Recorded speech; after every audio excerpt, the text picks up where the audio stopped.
Hello everybody and welcome back to part 2 of ranking all the movies I saw in 2025. In case you somehow missed it, I already did a video, a part 1, covering numbers, entries 54 all the way to 31. So we are starting, this video will be kicking off the top 30. And we will go up into number 11, because yes, I saw 54 movies this year, or last year. This video is coming out in 2026, but it's for 2025 movies. So let's just dive into the rest of this list. And yeah, if you missed it, go back and check out part 1, and part 2 will be the top 10, which will be next. Here we go, kicking off the top 30. I have The Naked Gun. So, about The Naked Gun, I really enjoyed this. I saw this one in the theater, and it was a fun time, and it had me laughing so much throughout this movie. I actually went back and forth on if I preferred The Naked Gun or if I preferred Good Fortune, which was at my number 31, which ended the last video. So I decided to put The Naked Gun above it just because I did laugh more at The Naked Gun. Like, there were moments in The Naked Gun that I found that I was laughing so hard that I couldn't breathe. It was awesome, and that's come for someone who also, again, another franchise I don't have any nostalgia for, because I didn't watch any of the Naked Gun movies until this year, and to be honest with you, it was while I was on a vacation, and we kind of put them on more of a background than to watch, so I don't fully remember them, but they were, from what I remember, they were fun and funny, and then this one just made me laugh so hard. But I do still prefer other movies above it. Let's move on to number 29, Lilo and Stitch.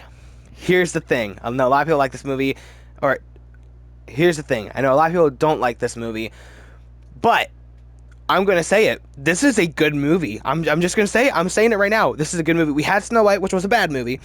A bad example of a live-action remake. Lilo and Stitch is good, and you know what?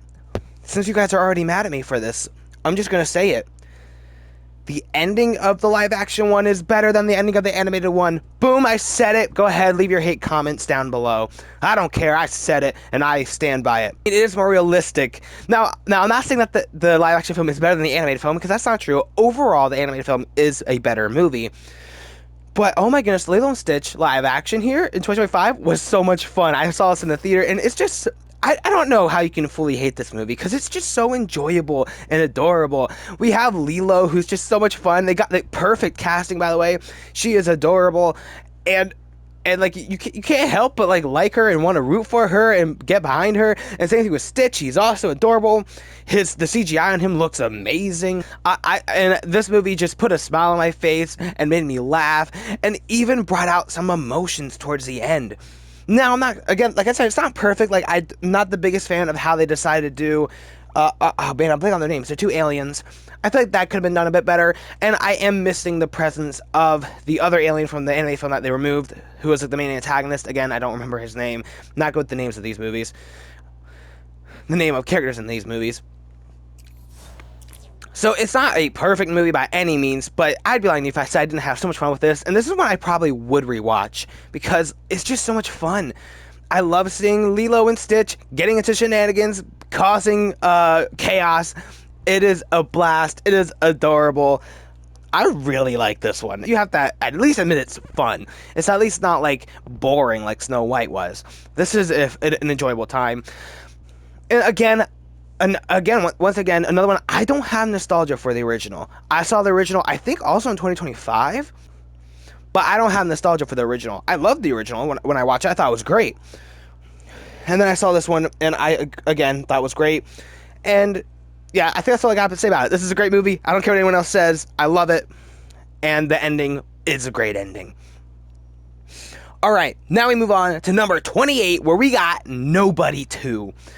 Another one of these not generic. I feel like this one's a little less generic, but, you know, another action movie where we have this likable protagonist killing bad guys. This time, Bob Odenkirk is very enjoyable. And this time, it's a family man. He's taking his family on vacation.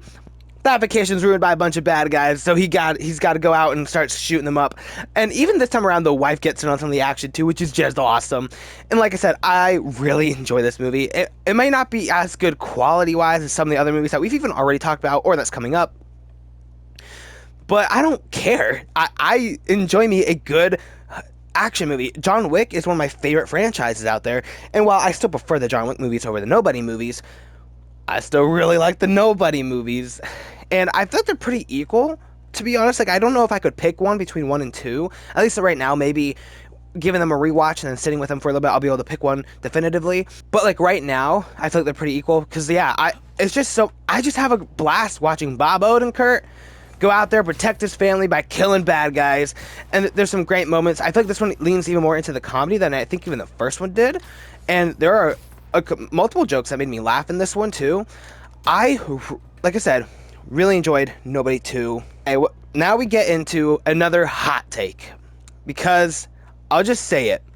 Number 27, one battle after another. Okay, so some of you are probably very angry with me, because a lot of people are like, this is the best movie of the year, or at least number 2 because of another movie that we'll get to. And yeah, this is a good movie. It is well made. It's got good cinematography. The actors are just amazing in this movie. But I much prefer other movies over this one. So a couple things. Let's dive into this, okay?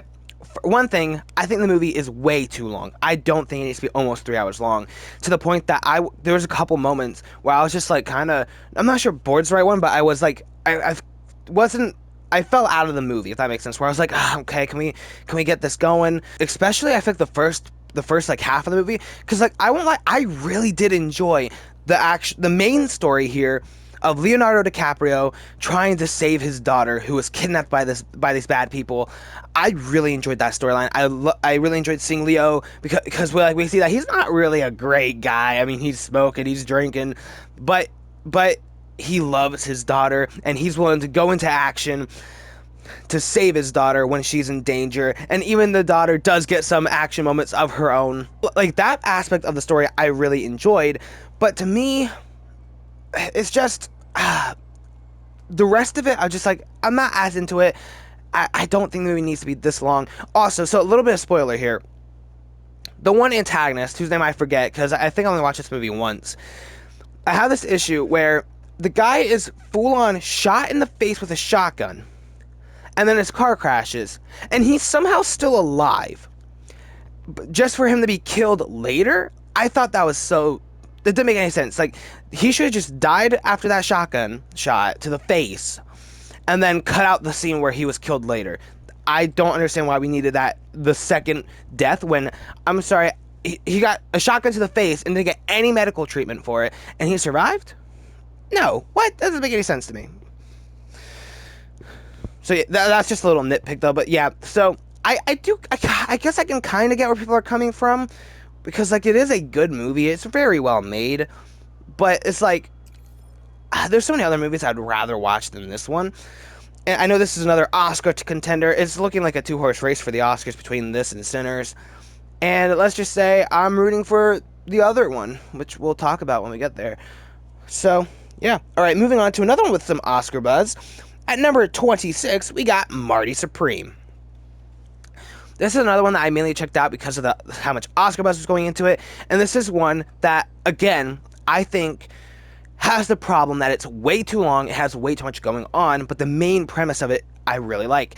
So the parts that I really like, the actual ping pong tournament in the movie, and I like later on when he's in Japan, and he does a rematch with the guy that he lost to in the tournament. I really like those moments of the movie. And I actually really liked him and Rachel's moments together, because I really like that their dynamic. So that was when I was the most invested, when it was Marty and Rachel, and when it was him actually playing ping pong. When that was happening, I was the most invested in it, because I also really like how they decided to end the movie. I really like how we find out when Rachel's pregnant and she's like, Marty, you're the father, and he's just so like, no, I'm not, that's not my responsibility, that's you. This doesn't matter to me. But then we end the movie where the kid is born. He's finally there for Rachel in the hospital, and he even starts tearing up when he gets to see his kid. Like, I really enjoyed that storyline, and I really enjoyed the ping pong stuff, but there's so much extra that I don't think needed to be here. Like, I feel like his entire storyline with Gwyneth Paltrow's character, who is great in the movie, all of that, I think, could have maybe should have just been cut out. So everything with him, Gwyneth Paltrow, and Mr. Rockwell could have been cut out, and maybe find another way for him to get to Japan. I mean, so at least to me personally, like, every time that it focused on that part of the story, I just found myself not caring. I wasn't into the movie as much then. But whenever we got back to him and Rachel, or him playing ping pong, then I was like, yes, I'm in. I'm enjoying this. And then we come back to then when we go into the other storylines, it's just like, and I'm back out of it. I also think Marty's character arc could have been done a bit better, because he is the worst in this movie. And that isn't necessarily a bad thing, because I love redemption stories, but I feel like they didn't do a great job at doing a really good redemption story. I did touch upon them kind of redeeming him, but I feel like it could have been much better. Like, I kind of feel like because he's the worst, something more impactful should have happened to him that, like, changed him or made him a better person. But we don't really get that moment. The only moment we get of him redeeming himself is like the last 5 minutes of the movie, and even then it's probably not enough to redeem him after everything that he's done and how many people he's been a jerk to. But if that's okay, also Timothée Chalamet is just amazing in this movie, and if he wins an Oscar, I'd be okay with it. Just because he was great in this movie. Okay, now we move on to a movie that. Here's an interesting one, which kicks off the top 25, The Long Walk. I never read the book, and I was 50-50 on if I wanted to see this movie. I thought the trailers were interesting, and then I was invited to go see it, so I was like, all right, I'll watch it. This movie is an amazing movie that I will probably never watch again. And just because, and it's not necessarily not because it's bad. This is a great movie. Everything about the cinematography is beautiful. The acting is amazing. The editing is great. The writing is great. Like, this is a movie about people walking, and I was at the edge of my seat, and I was invested, and I cared about these characters. You might be asking, well, then why are you never going to watch this movie again? Because this movie is also so intense and brutal and heavy and emotional. And because, well, if you know the concept of the long walk, you kind of know what happens. If you stop walking, you get killed, and there's only one winner, and they stick to that. There is no happy ending where, oh, somehow they were able to rise up against them and fight back, and more people are able to survive. No, the game is played out. One winner, one survivor. And I also really like the twist that they kind of did, because we also, all right, I'm just going to do some mild spoilers. If you haven't seen it by now, sorry. But I do like the twist that they did, where we're kind of following this one guy who's our main character throughout the movie, but he's not the one who wins. It's actually the guy that he befriends. And I also, apparently the ending is controversial. I'm okay with it, just because the movie is already so dark and depressing, where our main character is doing the walk just so he can win and kill the guy who killed his father, which is Mark Hamill, who's great in this movie, who's the general, and the guy who he befriends, who's kind of like the secondary character, is in it for a bit more of a noble reason, I guess you could say, because he wants to either make it where there's two winners or get rid of the long walk or something. And then after he sees his friend killed, he decides to use his wish to get what he wanted, and he kills the general to get revenge for him. So I was okay with that ending, because this movie is already so dark and depressing. So, like I said, this is an amazing movie. Everything about it is great, but because it is so dark, heavy, and depressing, I don't know if I'll ever be able to watch it again. I mean, I might. I'm not saying that I won't say I'll never, ever watch this movie ever again. I might watch it eventually, but not anytime soon, just because it is so heavy. I don't know if I could do that again. But yeah. All right, now we move on to number 24 with Avatar: Fire and Ash. I enjoyed this movie. Now, in case you don't know, the Avatar movies are also one I've been behind on and caught up on this year. And I do enjoy them. They're not my favorite. Like, I don't fully understand how they made so much money, but I enjoy them. I think the visuals are great. The stories are good. The characters are good. The score is amazing. So like I like the first two. They're not like my favorite movies ever, but I definitely like them. I think they're good movies. And the same thing really goes for the third one. I feel like all three are kind of equal. And the third one, just talking about Fire and Ash here because that's the movie that came out this year. I have very similar thoughts to the first two. The visuals are amazing. The score is amazing. And then I do enjoy the story and the characters. I really like Jake Sully and his family. I enjoy I do enjoy the story being told, this like epic story. But I do have some issues with it where I think, as to all three of them, the movie I think is way too long. I think we could have cut back on more things, and also like even like the ending. I feel like we're kind of like repeating the same thing we just did in The Way of Water. That I don't know if we really needed all that. So to me, it's a good movie. Great cinematography. The action scenes are fun. Like I've said this, I think. Same thing with with Wave Water and with this one. I really do enjoy the third act fights. I think that they're great. But like overall, I would probably rather watch other movies over this one. All right, next up at number 23, I got Hamnet. This is an interesting one, and I'll tell you why. Because this is another one that I heard a lot of Oscar buzz for, so I checked it out because I was curious. Plus, you know, Shakespeare might not be my favorite necessarily, but I do enjoy some of the stories, the adaptations that come from him. And this is an interesting one because to me, the first half of the movie is very slow. Like I feel like the first half I wasn't really getting into it. It was very slow. But once we get into that second half, really once the kids are born in this movie, I'm invested. I'm like just seeing these family dynamics, it puts a smile on my face, makes me feel good. And then when that tragedy hits, oh my gosh, does it hit? And it made me feel the feels. It may have brought a tear, not more than one, but maybe just a tear. I just think that the second half of this movie I think is just great. It was very just well done and emotional. The acting in this movie is fantastic, and I think that it's a great ending scene too, where I forget the girl's name is watching the play Hamlet being performed in front of her, and it's bringing her to tears. And I love how it's also like just showing how different people show grief and how different people find closure, because I love how this is how Shakespeare or William is dealing with his grief and finding closure is by writing and performing this play.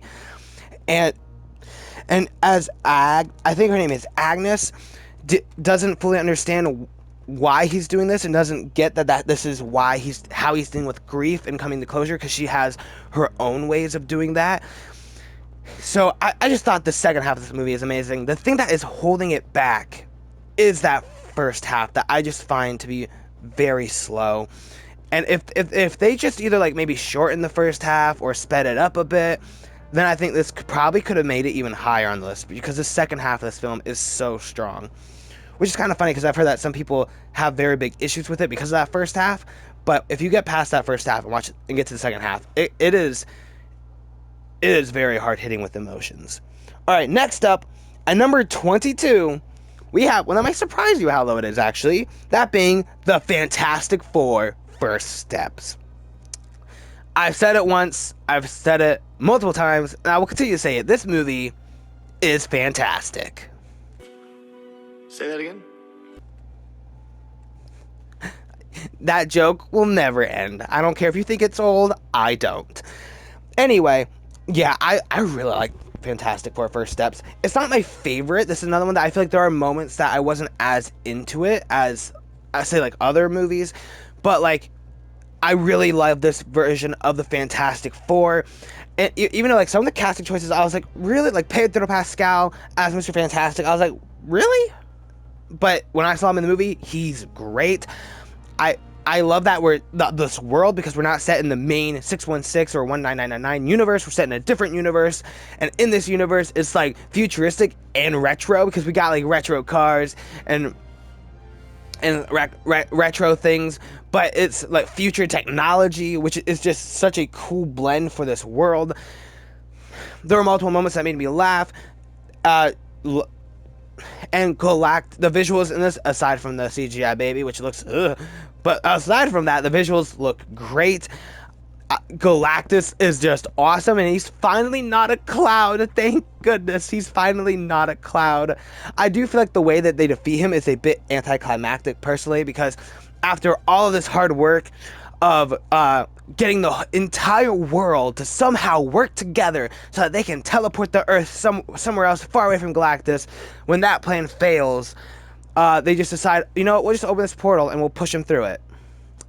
Feels a little anticlimactic to me, just because, like, wow, we're doing this, he's so dangerous that we have to do this very hard to put together plan, and then it's just as simple as push him through the portal. I mean, it's not that simple, because, you know, he's huge, but it still feels anticlimactic because of what we were about to do, which was like global scale. My only complaint is that I think the only other complaint is I think Galactus could have been even bigger. It would have been so cool. But yeah, I really enjoy this movie. The only reason why it is so low is because I was really thinking about it. I was deciding where Fantastic Four was going to land on my list. I was kind of hoping it would land at A4, like either number 4 or 14 or 24. But sadly, I wasn't that lucky, because I'd rather watch Fantastic Four over the movies that we've already talked about. But when I was really looking at this list, I realized I would kind of rather watch the movies above it than Fantastic Four. So that's how Fantastic Four ended up being so low, even though, again, I thought it was fantastic. Say that again? All right, next up, at number 21, we have The Bad Guys 2. This is another one that I really like. I really like the first Bad Guys too. But that sounded kind of weird, because it feels like I just said that. But you know what I mean. I really like the first Bad Guys also. I think it's really enjoyable. It has some very sweet moments. It's got some fun moments, and it made me laugh a lot throughout this movie. I think that this is like one of the best family movies. I mean, it does kind of border kids movie, because there's some like jokes that are like clearly targeted towards younger kids. But I do not care. I still find them funny, because I'm still childish. I don't care what anyone says. So to me, I was laughing so much throughout this movie. And like I said, I like redemption stories, so we kind of get even more of that, where the first film was the bad guys become the good guys by pretending to be good guys so they can still be bad. Were you able to follow along with that? Good. And now this one is dealing with the kind of like the consequence of, well, you're good guys now, but you still were bad guys, so there's still consequences that go along with that. And it kind of goes with them going from just regular good guys to super spies, which was kind of cool, to the point that I kind of do want to see a third one, just to wrap the trilogy up. The Bad Guys 2 is just so much fun. All right, now we are getting into the top 20. The top 20 of 2025 begins with David. Now, this is one that I was very curious about, but also a little bit nervous about, because like throughout the marketing, it was kind of obvious that they were targeting kids, and they were trying to get kids in the theater, which I do appreciate, because that way kids can learn more about the Bible, and also so kids can experience the amazingness that is going to the theater. But the only reason why that worried me is because the story of David isn't always family friendly, and I was curious how it's going to go out. Like, is it going to feel like a kid's movie to the point that's like not enjoyable, or is it going to feel awesome? Because I also, this is kind of like a side tangent, I saw Sight and Sound's play of David, which was amazing. So I was kind of curious to see another version of David adapted. And I do trust, and again, we do have the issue sometimes where I'm like, well, you're adapting a Bible story, how's that gonna go? But I trusted Angel Studios wasn't gonna do anything like outrageously like offensive or anything, because, you know, it's Angel Studios. And when I saw it, and I was like actually shocked by how good it was, because like like I said, it was advertised for kids, and yes, kids can definitely watch this movie, and you should definitely let your kids watch this movie. But it doesn't feel like a kids movie like I was worried it would, because it somehow is able to handle the darkness and the violence that comes with the story of David. With they're able to still cover it but keep it PG. Like stuff is the intense stuff that happens is implied but not shown in a way that, like, as an audience member, I know what just happened and that was intense, but it didn't show anything, so it's still perfectly PG. And on top of that, the songs were also great, which, again, musicals I'm kind of 50-50 on. It depends on how it's done. I like a good musical, but when it's a bad musical, I feel like it stands out even more, because the songs have to be great songs. They also have to progress or better the story. So to me, a musical has to do a lot of this heavy lifting, and I think David does so with some great songs in here, like "Follow the Light" being a standout, "Tapestry" being another standout, which is actually the one that I kept coming across an ad for, was "Tapestry." Like, I feel like I kept singing that over and over again, to the point I was like, oh, this song kind of sounds kind of good. I want to see it in context of the movie. Admittedly, I'm not the biggest fan of the animation style they decided to go with, but once we got into the movie, after the first 10 minutes or so, I was able to get on board with it.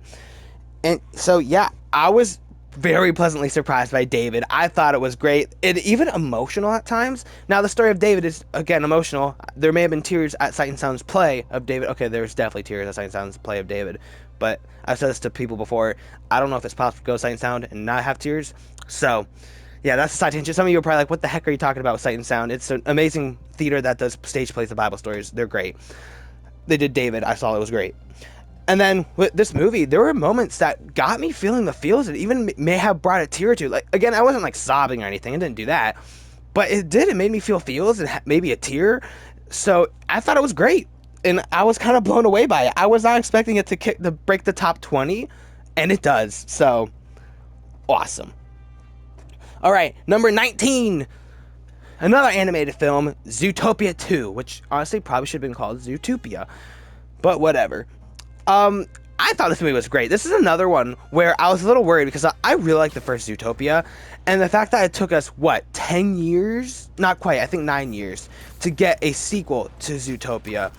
And I was kind of like, wow, this kind of feels like a cash grab. This feels to me so much like, hey, we want money. What's a movie that made a whole lot of money? Well, Zootopia 1 made $1 billion. I don't know how that happened, but it did. So let's just make another one of those. And what'd you know, Zootopia 2 also made $1 billion.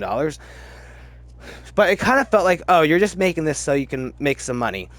And then I saw it and I was like, no, this is actually great. I still prefer the first one. I've actually seen some people say that they actually like it more than the first one. I disagree. I prefer the first one still. But it's great. And I think it helps that Judy Hopps and Nick Wilde are just so awesome together. They're so much fun. And it's mainly because of these two and their dynamic together that makes me so down for the third one. And also they expand this world that they already created with a bunch of animals. That's really enjoyable. We have likable new characters too. That I wasn't sure how much I'd like them, but I found myself really enjoying them. And it's also very cool to see how Nick and Judy are after the events of the first film. Now they have become partners, and I love that how they did show that they do, even though they're snarky to each other, even though they take jabs at each other, deep down they do love each other. And there is kind of things where it's like, because I know there's a lot of people who'd be like, oh, it's probably a romantic thing. And I was all like, yeah, no. Yeah, I feel like there may have been hints to that in this one, which, if that ever happens, I have questions that cannot be answered in a PG movie, if that happens. But let's not talk about that, because technically that's not official. It's platonic for now. But yeah, we could continue now. Like I said, Zootopia 2, I think it's great, and it honestly kind of shocked me with how good it was. And it also had me laughing all throughout the film. I was laughing, so like I said, great film. Alright, let's move on to another surprise for me personally at number 18, Song Sung Blue. This one being based on the true story of Lightning and Thunder, who was a band that performed Neil Diamond songs. And like, here's the thing, I know nothing about Lightning and Thunder in real life. Neil Diamond isn't even one of my favorite artists. The only song I knew of his was obviously "Sweet Caroline," which Hugh Jackman's character makes fun of it sometimes. But I saw the trailers, and I thought the trailers looked really good. And also Hugh Jackman's awesome. So I went to see this, and I was actually shocked by how good it was. I was deeply invested in the story, and I really liked these characters. Well, these people, because they're real people. They're based on real people. And I got invested, and then it's kind of funny because like the first half of the movie is just like so much fun and enjoyable. It's like, yeah, I'm having a blast hearing these people sing and having a good time, and then tragedy strikes, and then you get the heaviness and the emotional feels out of it, and then the ending is actually like really sad, and the ending actually brought a couple tears. I'm not gonna lie. So, but it was like really well done. The acting obviously is great. The singing is great too. So, and I was surprised. I was like, I'm probably gonna, because my expectation going into it was I'm probably gonna see it. I'm probably gonna like it. It's probably gonna be on the lower end of this list just because, I don't even really know who these people are. And here it is in the top 20. So, great. I thought this movie was great. All right, next up at number 17, I got Sketch. Okay, so a bit of complications here because I feel like if you Google it, I'm pretty sure it says it's a 2024 movie, but it released in theaters near me in 2025. So I'm gonna call it a 2025 movie. So that's when I was able to watch it.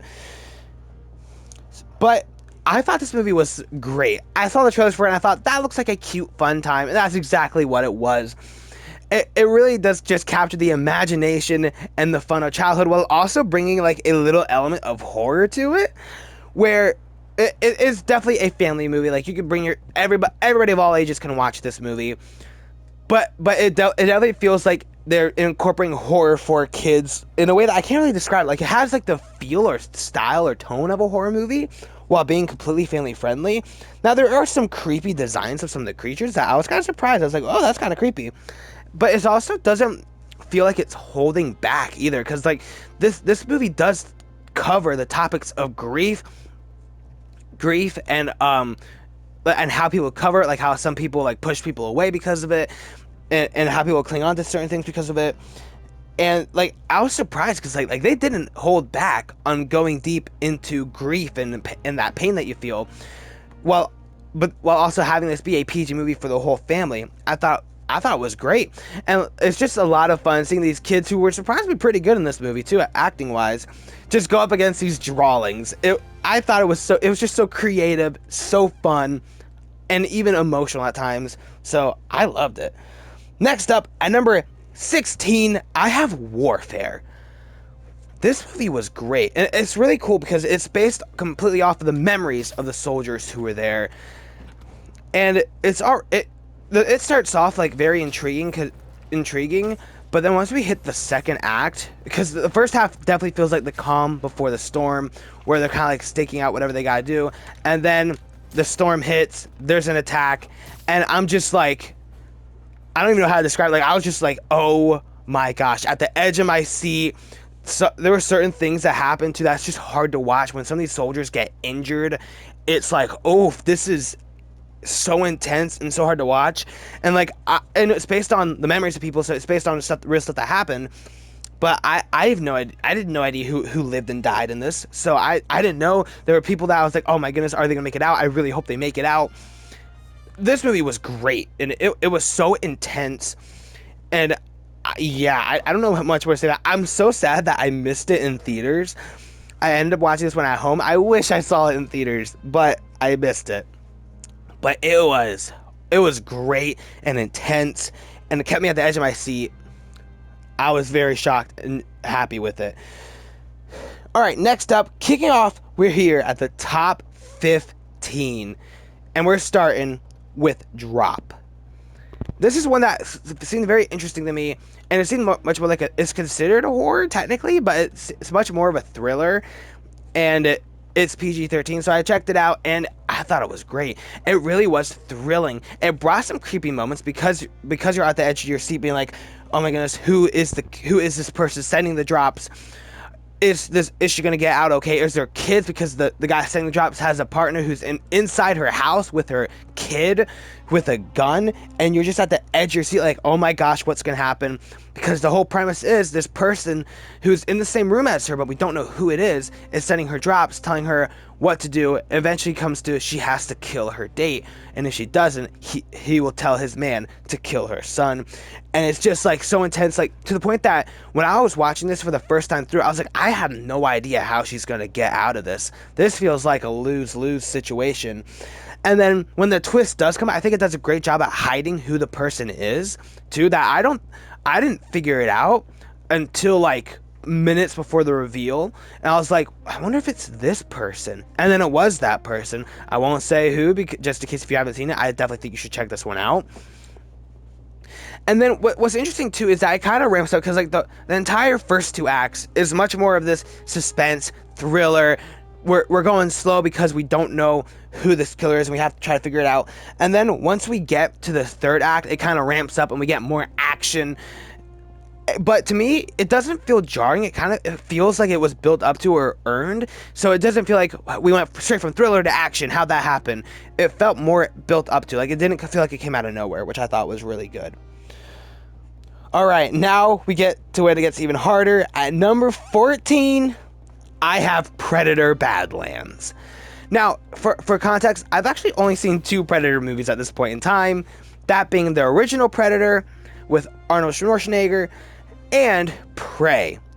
And personally, I prefer Badlands over the original, although I do go back and forth on if I prefer Prey or Badlands. I still gotta check out the other ones, but for some reason I wasn't as interested in those ones as I was in the 3 I mentioned.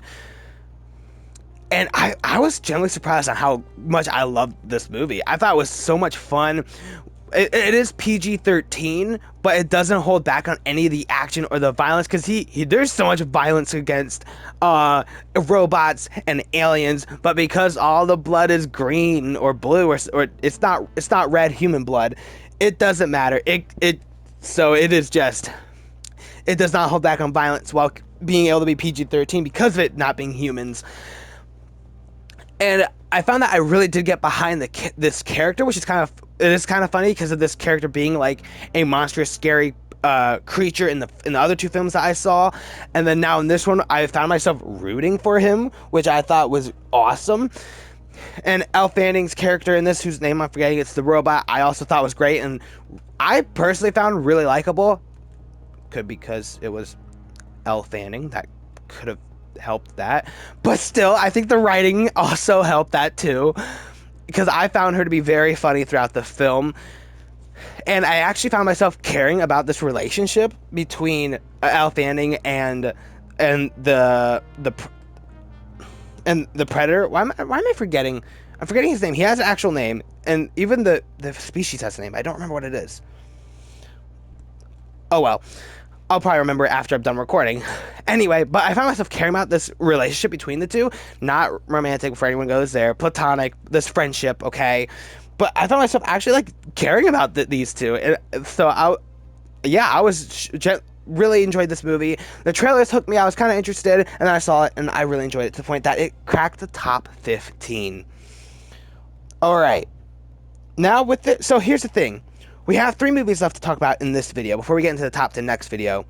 But what's funny is that this was so hard to do because all three of these movies were in that number 10 spot at one point in time. So to be honest with you, these 3 movies I'm going to talk about, were almost number 10. They almost cracked the top 10. I was deciding what one to go with between 4 movies, and these 3 were in the top 10 at one point in time, and I decided to go with them in these spots, at least for now. That being, starting with number 13, The Gorge. I'm genuinely surprised on how much I loved The Gorge. And I think it helped that the characters with Anya Taylor-Joy and Miles Teller, these 2 were just awesome. But first of all, they're just both characters I thought were just very likable, and their chemistry together is amazing. Like some of the best chemistry I think I've seen in a movie. First of all, best chemistry I think I've seen in a movie this year. And one of the best chemistries I've seen in any movie, really, at least in recent memory. Like, these two were just awesome, and to the point that I honestly think that the first half of this movie, that is mainly romance, is the better half of the movie. And that's coming from someone who romance movies aren't my thing. Action, comic book, that type of stuff. That's my go-to. So you would think that the second half of this movie, which does, when they finally fall into the gorge, which does go action with a touch thrills, a touch of horror, not a whole lot, but there's some like scary images, I guess you could say, in it. I honestly think they could have dove. I cannot talk today. More into the horror than I did, especially with Scott Derrickson directing it. So I was kind of surprised with how much it wasn't really that scary. I mean, there's some jump scares that got me, but besides that, it wasn't really scary. I mean, there's some very cool designs and some creepy creatures, but not to the point that I was like, ugh. Although, admittedly, a lot of the creatures actually reminded me of clickers in The Last of Us because they're like these plant zombie people. But yeah, but to the point that I actually thought that the first half was the better half, which I never would have guessed. If you would have told me that before watching this movie, I would have told you, you're crazy. I'm going to enjoy the action part more of this movie. And no, I think I could watch these two for a long time.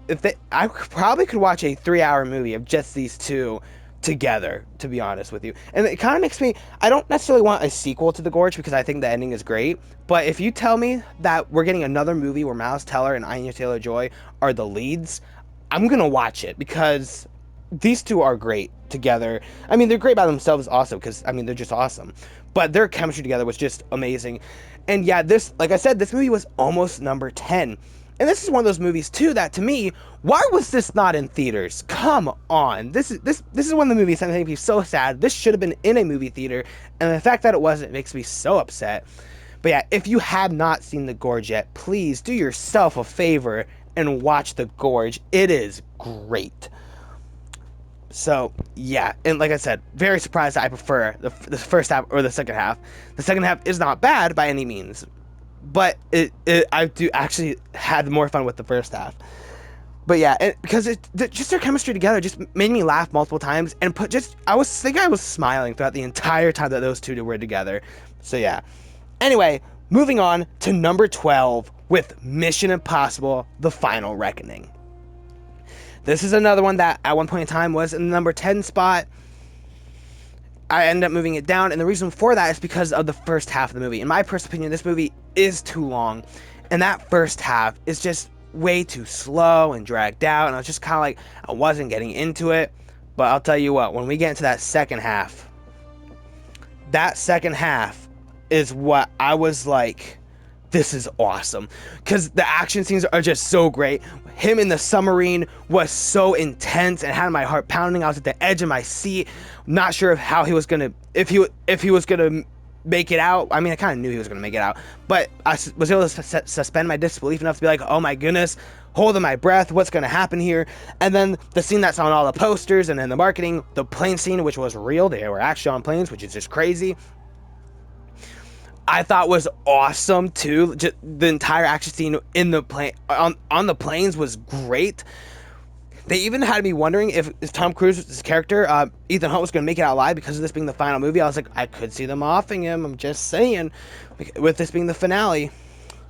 So I was really like, honestly, it is kind of funny because the first half of the movie would probably be in like the bottom of the list, but if it was just the second half of this movie, it probably would have stayed in that number 10 spot, because that was mainly what put it in the top 10 spot. Was all I could think about was that amazing second half. But when I really started thinking, when I was trying to make better decisions, I really thought about the whole movie. I realized the first half brings it down a couple spots, so that's why it is number 12. But still, that second half is great. Now we get to our last movie that we're talking about for this one, that being at number 11, Wake Up, Dead Man. I love the Knives Out movies. I think the first one is amazing. I thought Glass Onion, the second one, was really, really good. My personal least favorite of the three, but still a great movie. And I was really looking forward to Wake Up, Dead Man, Knives Out 3, and it did not disappoint. This movie is awesome. Again, this one was almost number 10. I came so close to putting it at number 10. I decided to put it at number 11, just outside the top 10, partially because of my bias of it wasn't in theaters. Why was this not in theaters? What is wrong with you, Netflix? This should have been... Okay, you might be saying, actually it was in theaters for like, what, a day? 2 days? And I couldn't go see it. I kept a lookout. I looked at every theater to see if I could watch it in theaters. I even looked at the theater that was like an hour and a half away from me because they did Stranger Things, the Stranger Things finale. Not even they were playing Wake Up Dead Man, and I'm very upset that I did not see this in theaters. So Netflix, you should have given this a full release, but they didn't, because I don't know why, because they're crazy. Should have been in theaters, and I'm very disappointed that it wasn't. But this movie is amazing. I thought, first of all, I like the characters are great. First of all, Benoit Blanc continues to be an awesome detective, and a really likable detective too. The new characters here are great. Our lead priest, I thought was also really likable, and the mystery kept me guessing. I kept second guessing who it was, and even more so than the first two films. Like I prefer the first Knives Out one over this one still, but even the first Knives Out, I predicted who it was, like halfway through the movie, but this one kept me guessing until the end. I kind of end up being half right in a way. I won't spoil it again here, just because if you have missed this one, you need to check it out. It is great. And also like the visuals are great. They set it in like old style church, which just provides some amazing visuals here. And they did an interesting job at touching upon religion, where there's some things I agree with, some things I disagree with here. That honestly is a whole topic for a whole nother video. If you guys were really interested in that, I could probably do that. But so I'm kind of like, I agree with some of the stuff, I disagree with some of the stuff. And I was also laughing multiple times throughout this movie. But yeah, so I think Wake Up Dead Man is amazing. And honestly, even just thinking about the movie now, I'm kind of thinking maybe I should have put it at number 10, but it's too late now. Again, you should follow me on Letterboxd, because I'm not gonna lie, I might move it to number 10 on Letterboxd. Alright, that will finish up part 2, which means next time, the part 3, we will discuss my top 10 movies of 2025. Thank you guys so much for taking time to watch this video. This is a very long video. If you stuck it through, wow, great job. Thanks for watching. I'll see you guys next time. Bye.